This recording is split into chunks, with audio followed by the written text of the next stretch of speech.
265 പേരുടെ ജീവനെടുത്ത ഗുജറാത്തിലെ വിമാന ദുരന്തത്തിൽ 81 പേരുടെ മൃതദേഹമാണ് കണ്ടെടുത്തിരിക്കുന്നത്. മൃതദേഹം തിരിച്ചറിയാൻ DNA പരിശോധനകൾ പുരോഗമിക്കുകയാണ്. പ്രധാനമന്ത്രി നരേന്ദ്രമോദി രാവിലെ അഹമ്മദാബാദിൽ എത്തുന്നുണ്ട്. വിമാനാപകടത്തിൽ പരിക്കേറ്റ് സിവിൽ ആശുപത്രിയിൽ ചികിത്സയിലുള്ളവരെ പ്രധാനമന്ത്രി നരേന്ദ്രമോദി സന്ദർശിക്കും. നേരത്തെ കേന്ദ്ര ആഭ്യന്തരമന്ത്രി അമിത്ഷാ ദുരന്ത ഭൂമിയിൽ എത്തിച്ചേർന്നിരുന്നു. സ്ഥിതിഗതികൾ വിലയിരുത്തുകയും ചെയ്തിരുന്നു. അതേസമയം വിമാനത്തിന്റെ ബ്ലാക്ക് ബോക്സ് കണ്ടെത്തിയിട്ടുണ്ട്. അപകട കാരണം കണ്ടെത്തുന്നതിൽ ഇത് ഏറെ നിർണായകമാണ്. ദുരന്ത ഭൂമിയിൽ ജനം TV സംഘമുണ്ട്. ജിഷ്ണു കൃഷ്ണൻ വിവരങ്ങളുമായി ചേരുന്നുണ്ട്. ജിഷ്ണു, ഹൃദയഭേദകമായ കാഴ്ചയാണ് അവിടെ നിന്നല്ലേ? രാജ്യത്തെ നടുക്കിയിട്ടുള്ള വിമാനാപകടം നടന്നിട്ടുള്ള അഹമ്മദാബാദിലാണ് ഇപ്പോൾ നമ്മളുള്ളത്. ദൃശ്യങ്ങളിൽ കാണാൻ സാധിക്കും. നമ്മൾ ഇന്നലെ രാത്രി എത്തിയപ്പോൾ ക്യാമറമാൻ ഉണ്ണി കെ വാര്യർ പകർത്തിയിട്ടുള്ള ദൃശ്യങ്ങൾ പ്രേക്ഷകർക്ക് കാണാൻ സാധിക്കും.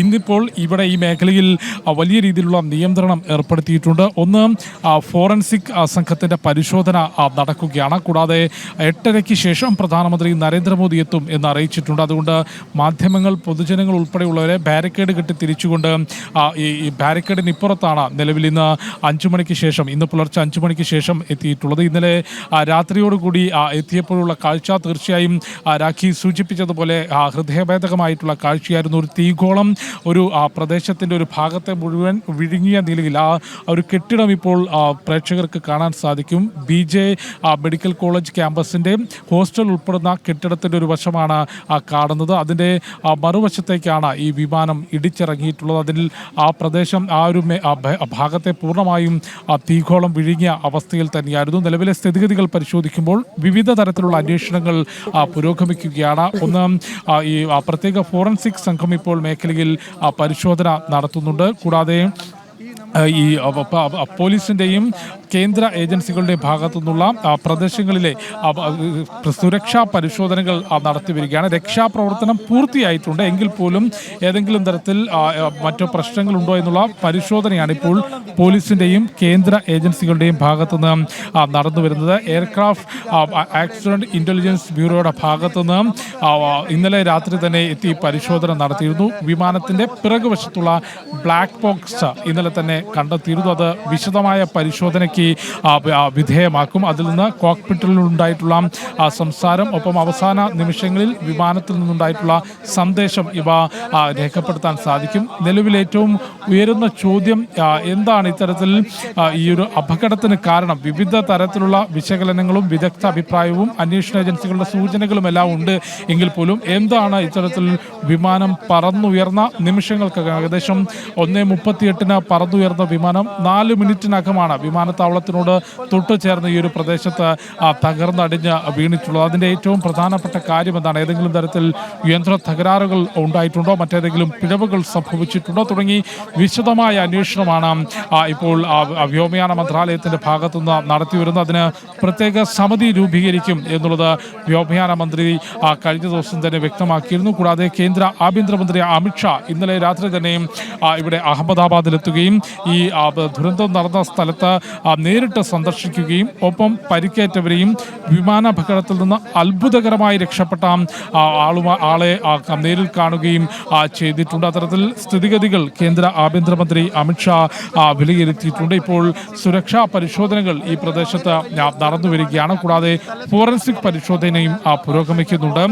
വിവിധ തരത്തിൽ വിവിധ വിദഗ്ധ സംഘങ്ങളാണ് ഈ വിമാനാപകടവുമായി ബന്ധപ്പെട്ടിട്ടുള്ള അന്വേഷണം നടക്കുന്നത്. കാരണം അത്രയധികം രാജ്യത്ത് നടുക്കിയ ദുരന്തം, കൂടാതെ അത്രയധികം യാത്രക്കാരുടെ ജീവൻ നഷ്ടപ്പെട്ട സമീപകാലത്തെ ഏറ്റവും വലിയ വിമാനാപകടം, വിമാന ദുരന്തം, ആകാശ ദുരന്തം എന്ന് തന്നെ നമുക്ക് ഈ അഹമ്മദാബാദ് വിമാന ദുരന്തത്തെ വിശേഷിപ്പിക്കാൻ സാധിക്കും. അതുകൊണ്ട് വളരെ ഗൗരവമായിട്ടുള്ള അന്വേഷണം പുരോഗമിക്കുന്നു. ശാസ്ത്രീയ തലത്തിൽ ഫോറൻസിക് വിഭാഗം എത്തിക്കൊണ്ടുള്ള പരിശോധന നടത്തി വരികയാണ്. കണ്ടെടുത്തിട്ടുള്ള ബ്ലാക്ക് ബോക്സിൽ നിന്ന് എന്തെല്ലാം വിശദാംശങ്ങൾ ലഭ്യമാകും എന്നതിൻ്റെ പരിശോധന നടത്തുന്നുണ്ട്. അത് വിദഗ്ധ ലാബിലേക്ക് അയച്ചുകൊണ്ട് അതിൽ നിന്നുള്ള വിവരങ്ങൾ കണ്ടെടുക്കുന്നതിനുള്ള പരിശോധനയാണ് നടക്കുന്നത്. മറ്റൊരു ഭാഗത്ത് പരിശോധിക്കുമ്പോൾ ഈ അപകടത്തിൽ വിമാനത്തിൽ 242 12 ക്രൂ അടക്കം 242 പേരുള്ളതിൽ 241 പേരുടെയും മരണം സ്ഥിരീകരിച്ചിട്ടുണ്ട്. കൂടാതെ നേരത്തെ നമ്മൾ കണ്ടെത്തതുപോലെ ഈ BJ മെഡിക്കൽ കോളേജിൻ്റെ ഹോസ്റ്റൽ ഉൾപ്പെടുന്ന കെട്ടിടത്തിലേക്കാണ്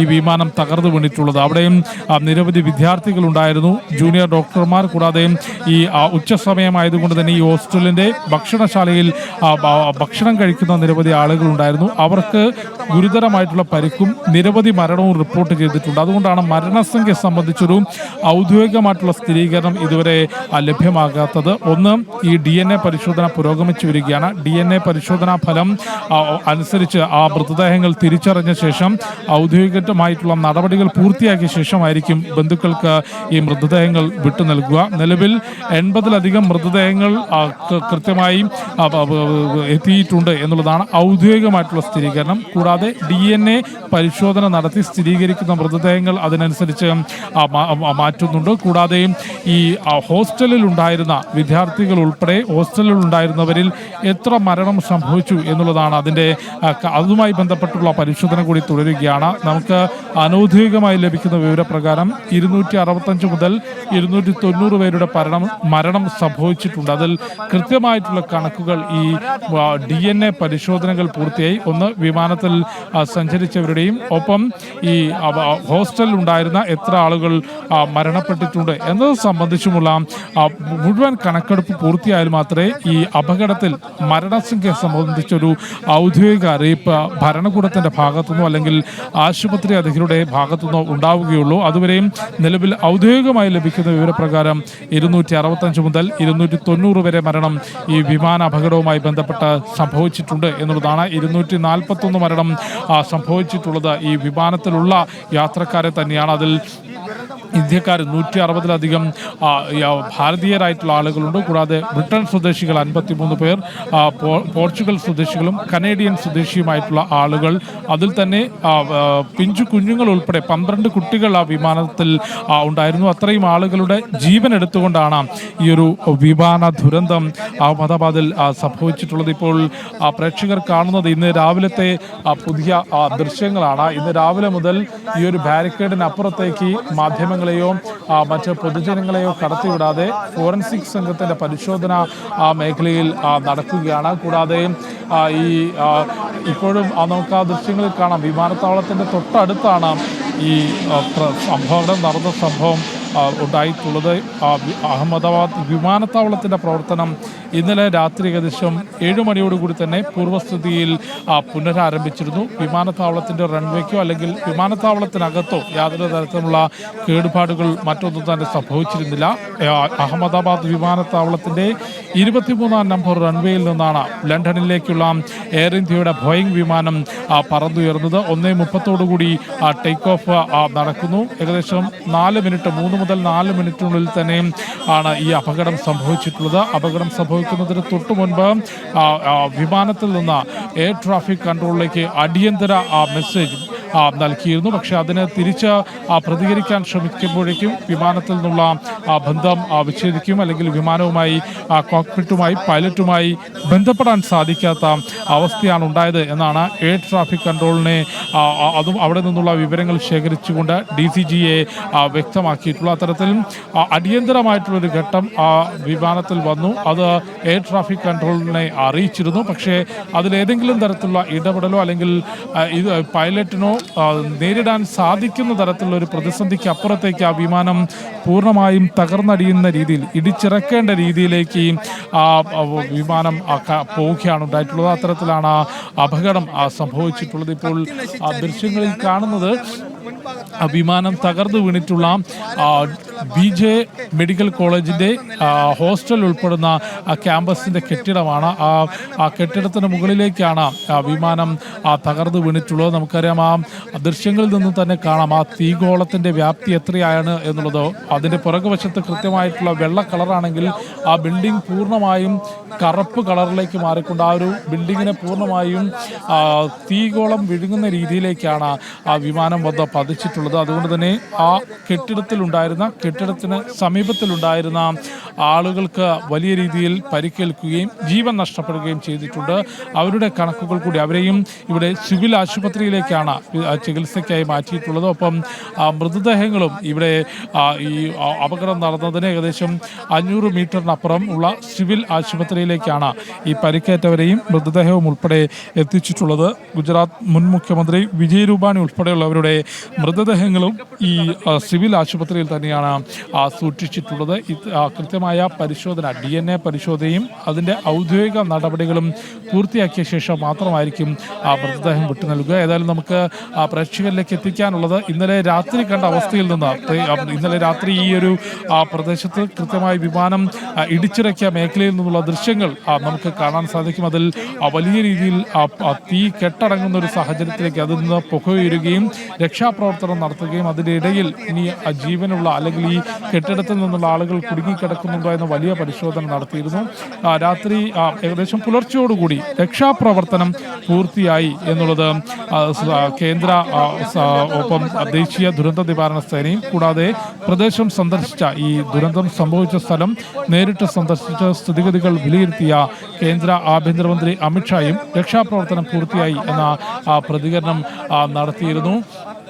ആ ഒരു ദൃശ്യങ്ങൾ 265-ലേറെ മരണം സംഭവിച്ചു എന്ന ഒരു കണക്ക് നമുക്ക് ലഭിക്കുന്നുണ്ട്. മരണസംഖ്യ എത്രയാണ് എന്ന് ഔദ്യോഗികമായി നമുക്ക് കൃത്യമാർന്ന ഒരു കണക്ക് നമുക്ക് പറയാൻ സാധിക്കുന്നില്ല. എങ്കിൽ കൂടി 81 മൃതദേഹങ്ങൾ കണ്ടെത്തി എന്ന വാർത്താ ഏജൻസി റിപ്പോർട്ട് ചെയ്യുന്നുമുണ്ട്. അതിൽ പ്രദേശവാസികളുടെ മൃതദേഹങ്ങൾ ഉണ്ടായിരിക്കാം. കാരണം പ്രദേശവാസികളും മെഡിക്കൽ വിദ്യാർത്ഥികളും ഈ അപകടത്തിൽ മരിച്ചിട്ടുമുണ്ട്. അത് സംബന്ധിച്ച് എന്തെങ്കിലും വിവരങ്ങൾ ലഭ്യമാണോ? രക്ഷാപ്രവർത്തനം പൂർത്തിയായിട്ടുണ്ട് എങ്കിൽ കൂടി ഇപ്പോഴും തിരച്ചിൽ നടക്കുന്നുണ്ട് എന്നാണ് മനസ്സിലാക്കാൻ സാധിക്കുന്നത്, അല്ലേ?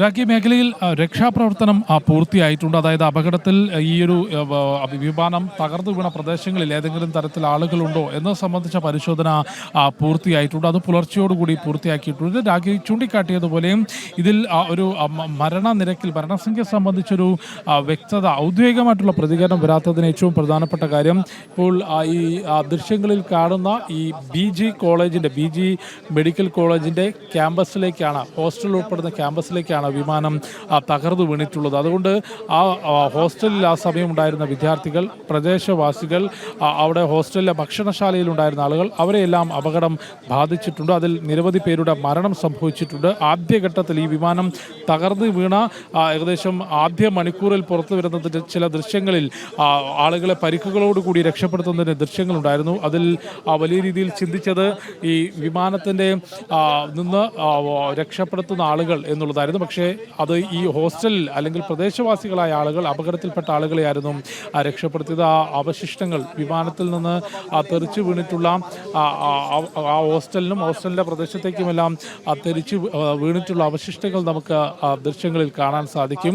ഏതായാലും മരണസംഖ്യ സംഭവിച്ച് രാഖി ചൂണ്ടിക്കാട്ടിയതുപോലെ ഒരു ഔദ്യോഗികമായിട്ടുള്ള സ്ഥിരീകരണം ലഭ്യമാക്കേണ്ടതുണ്ട്. 85-ലധികം മൃതദേഹങ്ങൾ വ്യക്തമാക്കിയിട്ടുണ്ട്. അല്ലെങ്കിൽ അത് നമുക്ക് മനസ്സിലാക്കാൻ സാധിക്കുന്നത് ഇന്നലെ രാത്രി മുതൽ തന്നെ DNA ശേഖരിച്ചുകൊണ്ടുള്ള പരിശോധനകൾ നടത്തി വന്നിരുന്നു. അത് സംബന്ധിച്ചൊരു വ്യക്തമായ കണക്കുകൾ അത്രത്തോളം മൃതദേഹങ്ങളിൽ എത്തിയിട്ടുണ്ട്. പക്ഷേ അനൗദ്യോഗികമായി ലഭിക്കുന്ന കണക്കുകൾ പ്രകാരം 265 മുതൽ 294 വരെയുള്ള മരണം സംഭവിച്ചിട്ടുണ്ടെന്നാണ് മനസ്സിലാക്കുന്നത്. അതിൽ കുറച്ച് കാലതാമസമെടുക്കും അത് സംബന്ധിച്ചൊരു സ്ഥിരീകരണം ലഭിക്കാൻ. കാരണം അത്രയധികം തിരിച്ചറിയാൻ സാധിക്കാത്ത തരത്തിൽ വലിയ സ്ഫോടനത്തോടു കൂടിയാണ്, അല്ലെങ്കിൽ വലിയ തീഗോളമായാണ് ആ വിമാനം മാറിയിട്ടുള്ളത്. അത്രയധികം വിമാന ഇന്ധനം അതിലുണ്ടായിരുന്നു. ലണ്ടൻ വരെ പോകേണ്ടിയിരുന്ന വിമാനമാണ്. കണക്കുകൾ പ്രകാരം 1.5 ലക്ഷത്തിലധികം ലിറ്റർ വിമാന ഇന്ധനം അതിലുണ്ടായിരുന്നു. അതുകൊണ്ട് തന്നെ ആ സ്ഫോടനത്തിൻ്റെ ആഘാതം എത്രത്തോളമാണ്, അതിൽ ആ വിമാനത്താവളത്തിൽ ഉണ്ടായിരുന്നവരെ എത്രത്തോളം തീ വിഴുങ്ങിയിട്ടുണ്ടാകാം എന്ന് നമുക്ക് ഊഹിക്കാവുന്നതേ ഉള്ളൂ. അത്തരത്തിൽ ഒരു കാരണവശാലും തിരിച്ചറിയാൻ സാധിക്കാത്ത തരത്തിലാണ് അവിടെ അപകടം സംഭവിച്ചിട്ടുള്ളത്. അതുകൊണ്ട് ആ മൃതദേഹങ്ങൾ കൃത്യമായി പരിശോധിക്കുന്നതിനും അത് സ്ഥിരീകരിക്കുന്നതിനും ആരുടെയെല്ലാമാണ് എന്നത് സംബന്ധിച്ച് സ്ഥിരീകരിക്കുന്നതിനുമുള്ള പരിശോധനകൾ ദ്രുതഗതിയിൽ നടത്തി വരികയാണ്. പക്ഷേ അത് കുറച്ച് സമയം അല്ലെങ്കിൽ അതിനൊരു ചെറിയ കാലതാമസം എടുക്കും എന്നുള്ളത് തന്നെയാണ് മനസ്സിലാക്കേണ്ടത്. അതിൻ്റെ പരിശോധനകൾ ഇപ്പോൾ നടന്നു വരികയാണ്. അത് തൊട്ടടുത്തുള്ള ആശുപത്രി തന്നെ, അതായത് ഈ അപകടം നടന്നതിന് തൊട്ടടുത്ത് സിവിൽ ആശുപത്രിയിലേക്ക് തന്നെയാണ് മൃതദേഹങ്ങളും ഒപ്പം പരിക്കേറ്റവരെയും എല്ലാം തന്നെ മാറ്റിയിട്ടുള്ളത്. ഈ വിഷയത്തിൽ കൃത്യമായിട്ടുള്ള അന്വേഷണം എയർക്രാഫ്റ്റ് ആക്സിഡന്റ് ഇൻവെസ്റ്റിഗേഷൻ ബ്യൂറോയുടെ ഭാഗത്തുനിന്ന് പുരോഗമിക്കുന്നുണ്ട്. അതിൻ്റെ ഉദ്യോഗസ്ഥർ ആ മേഖലയിലേക്ക് എത്തിയിട്ടുണ്ട്. കൂടാതെ വിവിധ തരത്തിൽ നേരത്തെ സൂചിപ്പിച്ചു, ഒന്ന് ഫോറൻസിക് വിഭാഗത്തിൻ്റെ വിശദമായ പരിശോധന നടത്തിയിട്ടുണ്ട്. ഇന്നലെ തന്നെ വിദഗ്ധ സംഘം എത്തിക്കൊണ്ട് വിമാനത്തിൻ്റെ പിറകുവശത്തെ ബ്ലാക്ക് ബോക്സ് കണ്ടെത്തിയിട്ടുണ്ട്. ഈ രക്ഷാപ്രവർത്തനം പൂർത്തിയായതിനു ശേഷം ഇപ്പോൾ ഏറ്റവും കൂടുതൽ പരിഗണന നൽകുന്നത് ഒന്ന് ഈ അപകടത്തിൽ പരിക്കേറ്റവർക്ക് മികച്ച ചികിത്സ ഉറപ്പാക്കുന്നതിനും ഒപ്പം ഈ അപകടത്തിൻ്റെ കാരണം കണ്ടുപിടിക്കുന്നതിനുമുള്ള പരിശോധനയാണ് നടന്നുകൊണ്ടിരിക്കുന്നത്. അക്കാര്യങ്ങളാണ് ഇവിടെ പുരോഗമിക്കുന്നത്. അതിൽ പരിക്കേറ്റവരെയെല്ലാം തന്നെ ഈ അപകടം നടന്നതിന് തൊട്ടടുത്തുള്ള സിവിൽ ആശുപത്രിയിലേക്കാണ് മാറ്റിയിട്ടുള്ളത്. അവർക്ക് മികച്ച ചികിത്സ ഉറപ്പാക്കുന്നുണ്ട്. ഒപ്പം ഈ വിമാന അപകടത്തിൽ നിന്ന് അത്ഭുതകരമായി രക്ഷപ്പെട്ട വ്യക്തിയെ ഇന്നലെ രാത്രി തന്നെ ആഭ്യന്തരമന്ത്രി അമിത്ഷാ കണ്ടിരുന്നു എന്നാണ് മനസ്സിലാക്കുന്നത്. അദ്ദേഹത്തിൻ്റെ പ്രതികരണം ഈ ഒരു മേഖലയിൽ പരിശോധന നടത്തിയ ശേഷം, നേരിട്ട് സന്ദർശനം നടത്തിയ ശേഷം, ആശുപത്രിയിൽ പരിക്കേറ്റവരെ സന്ദർശിച്ച ശേഷം അമിത്ഷാ പ്രതികരിച്ചിരുന്നു. അദ്ദേഹത്തിൻ്റെ വാക്കുകൾ പരിശോധിക്കുമ്പോൾ ഇതൊരു അപ്രതീക്ഷിതമായി ഉണ്ടായിട്ടുള്ള അപകടമാണ്. എന്തെങ്കിലും തരത്തിൽ ആളുകളുടെ ജീവൻ രക്ഷിക്കാൻ യാതൊരു തരത്തിലും അവസരം നൽകാതെയാണ് ഈ അപകടം ഉണ്ടായിട്ടുള്ളത് എന്ന പ്രതികരണമാണ് ആഭ്യന്തരമന്ത്രി അമിത്ഷാ നടത്തിയിട്ടുള്ളത്. അപകടം നടന്ന ഉടൻ തന്നെ കേന്ദ്ര സംസ്ഥാന സർക്കാരുകൾ സംയുക്തമായി രക്ഷാപ്രവർത്തനം ഏകോപിപ്പിച്ചു. ദേശീയ ദുരന്ത നിവാരണ സേനയും കേന്ദ്ര ഏജൻസികളും ഒപ്പം സംസ്ഥാന പോലീസും അഗ്നിശമന സേനയും ചേർന്നുകൊണ്ടാണ് രക്ഷാപ്രവർത്തനം നടത്തിയിട്ടുള്ളത്. അതിലൂടെ പ്രദേശവാസികളായ ആളുകൾ അല്ലെങ്കിൽ ഈ BJ ആശുപത്രിയുടെ ഹോസ്റ്റൽ ഉൾപ്പെടെയുള്ള കോംപ്ലക്സിൽ ഉണ്ടായിരുന്ന വിദ്യാർത്ഥികൾ ഉൾപ്പെടെയുള്ളവരെ പരിക്കുകളോടെ രക്ഷപ്പെടുത്താൻ സാധിച്ചു. ഏതായാലും ഈ മേഖലയിൽ ഇപ്പോൾ രക്ഷാപ്രവർത്തനം പൂർത്തിയായിരിക്കുകയാണ്. ഫോറൻസിക് പരിശോധനയും പൂർത്തിയായി. ജനം ടിവിയുടെ സംഘം ഇപ്പോൾ ദുരന്ത ഭൂമിയിലാണുള്ളത്. ദുരന്ത ഭൂമിയിൽ നിന്നുള്ള കാഴ്ചകളാണ്, ഹൃദയഭേദകമായ അല്ലെങ്കിൽ ദുരന്തത്തിന്റെ ബാക്കി പത്രമായ കാഴ്ചകളാണ് ജിഷ്ണു കൃഷ്ണനും സംഘവും പ്രേക്ഷകർക്ക് മുന്നിലേക്ക് എത്തിച്ചുകൊണ്ടിരിക്കുന്നത്. ഗ്രൗണ്ട് സീറോ റിപ്പോർട്ടാണ് പ്രേക്ഷകർ ഇപ്പോൾ കണ്ടുകൊണ്ടിരിക്കുന്നത്.